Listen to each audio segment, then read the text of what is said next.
called me in his office and said, "Hey, Ike, he said, I wish that medicine could take credit for this, but nah," he said, "we can't." He says, "I don't know, it's whatever you want to call it, karma, luck, God, whatever you want to call it.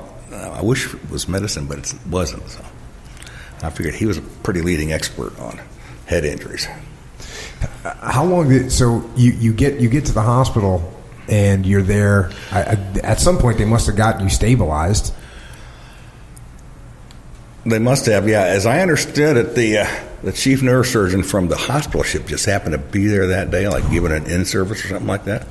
And boom, they were on me like flies on stink.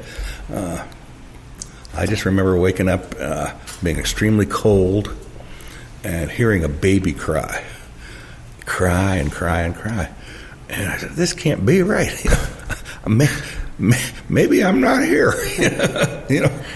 But sure enough, it turned out there was a corpsman told me later, a couple days later, that there was a baby that had been burned, due to U.S. force action, who was, this was like a ward that was an intensive care ward, apparently. And there was a baby in there with a couple of mama-sons, and the baby did cry almost all the time. That's what I remember. My troops came to say goodbye. 22 of them. They let them in groups of 2. All I could do was cry.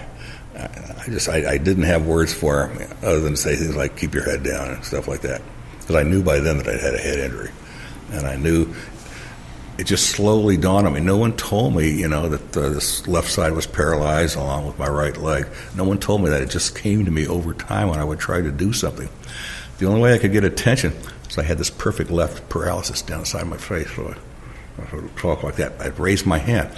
They tied it down to the bed rails because that's where all the IVs were in the right arm.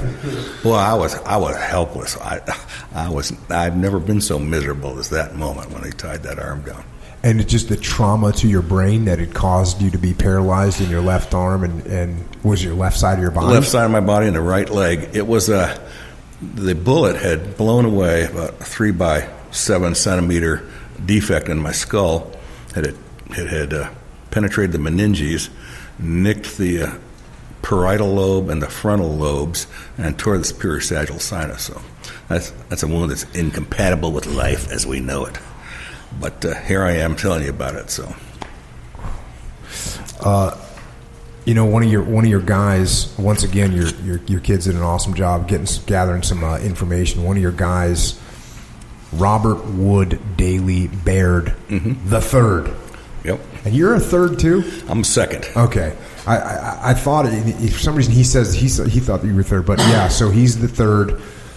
He was a Lance Corporal in 1st Platoon, Delta Company, 1st Recon Battalion, and he talks about, and he starts off kind of telling what it was like for him to meet you and how impressed he was with you as a leader, and actually felt what you talked about earlier. It was like, that he could tell that you cared about the troops. And then it gets to this point where he's coming. They're coming to this journey to say goodbye to you.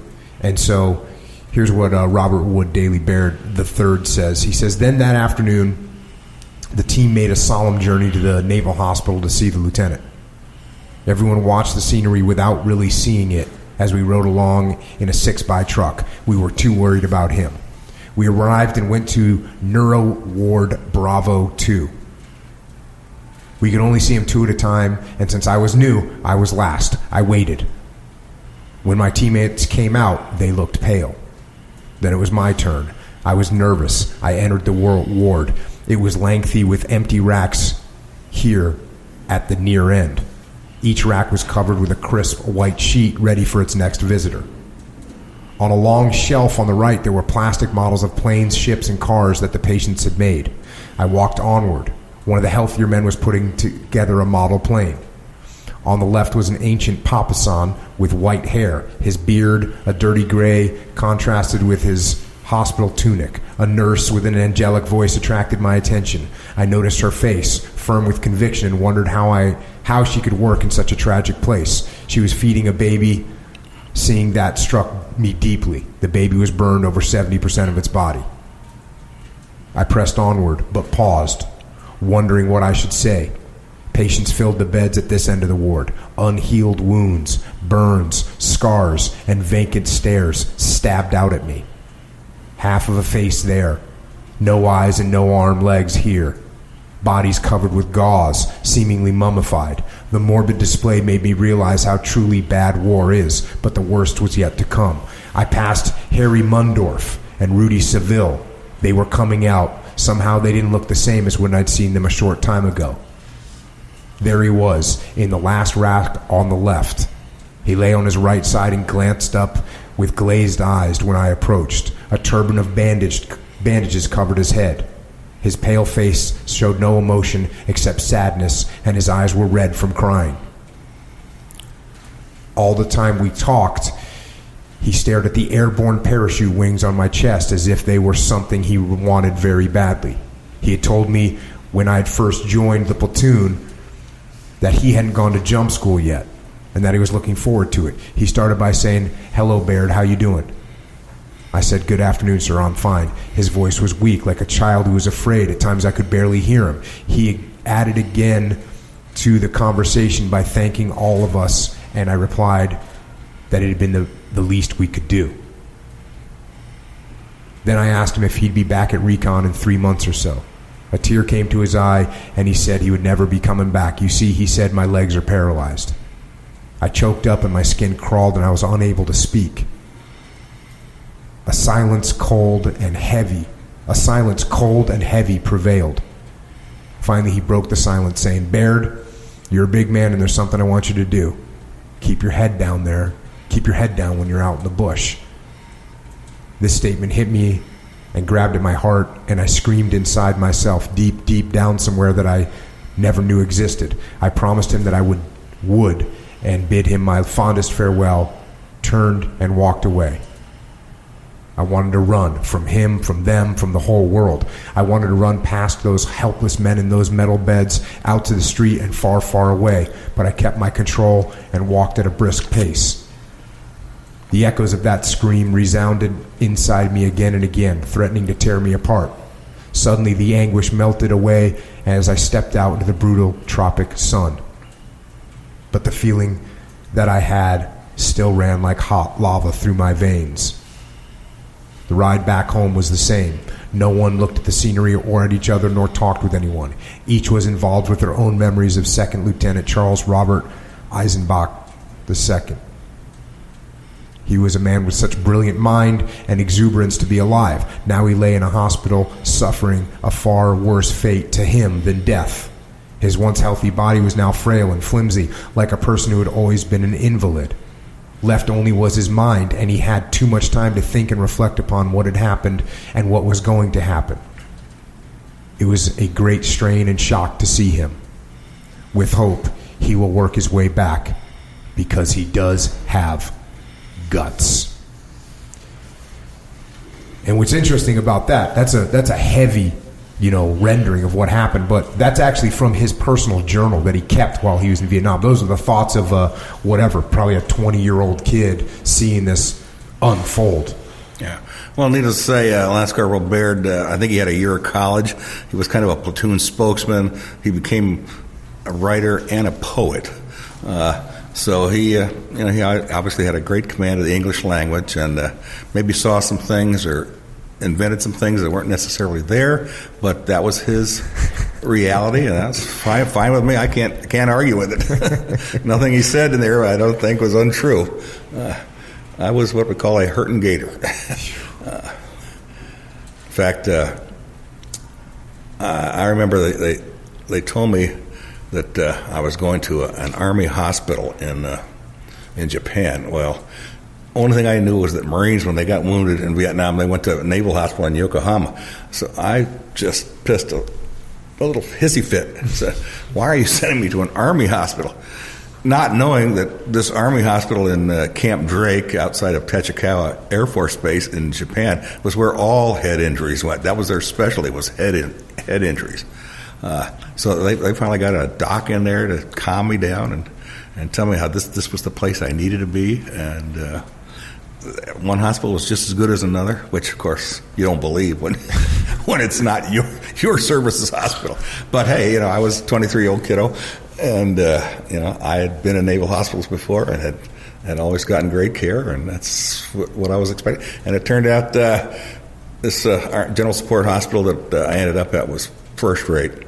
I was there for like 10 days before I was stable enough to make the plane trip back home. And interesting place. So 10 days you're there.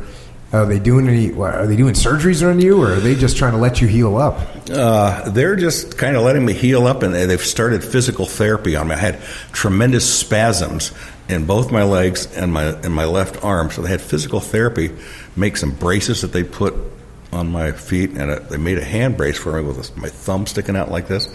And when my arm would spaz, this thing would come and beat me in the eye, and I have to hold this arm down. I was miserable. There was just a young kid to my right who'd lost an eye. He was an Air Force airman, and had lost an eye in Da Nang, and that was his problem. That was his major problem. And he had been tasked to be my feeder and my smoker. I was a smoker then, and I would just crave a Camel, and he'd have to be around to handle it because I couldn't deal with it. But terrific kid, and they took excellent care of me in this hospital, just like they did everybody else. So the spasms in your arms and legs, which we were all, admittedly, all of us just laughed when you told that story, which is pretty disturbing. But that had to be a little bit of a good sign, because some kind of spasm means that there's some nerve signal getting there. Well, exactly. And what it was a screwed up signal. It wasn't telling the thing to do anything useful. It was just, telling these muscles to fire. Again, from the damaged area in my brain, as I understand it. Looking back on it. But that was your mindset that you're going now from, hey, when you said you were paralyzed when you initially got hit, and now you can't move your leg, you can't move either one of your legs or your left arm. Right. And did you, in your mind, did you think, okay, this might be it? I might be paralyzed like this forever? Well, of course, you don't know what the future holds. None of us do. But the better you become, the more aware you become of your limitations.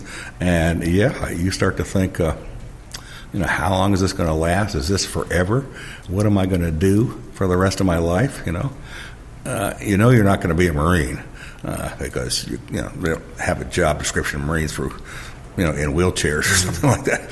But the one saving grace I always thought was, well, I'm single. At least there's not a wife involved and a child on the way like most of my contemporaries had.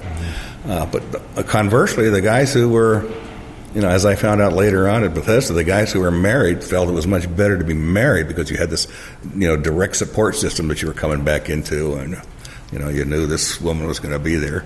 They weren't, of course, always. Things don't last a lot of times when you get big changes like that in your life, unfortunately.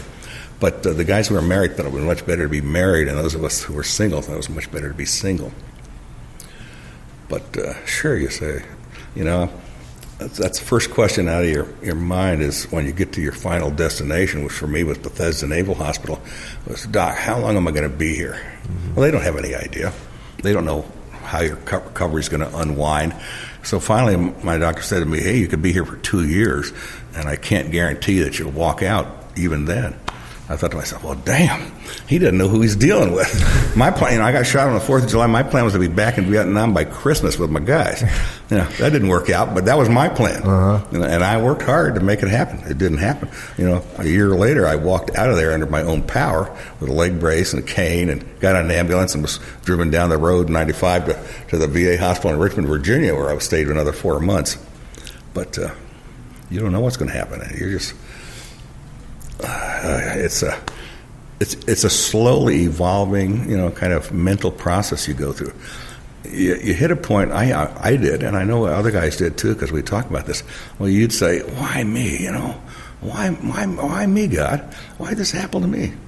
And I don't know if other guys got an answer to that question, but I did. Over time, this answer evolved, and the answer was, why not you, Eisenbach? Who are you? You're no better than anybody else I put down that little blue planet, but you're no worse either. So you're just going to have to go with the punches. And that's the answer. Why not you? You're no better, no worse than anybody else. I mean, that's a little hard, I think, for some people to stomach.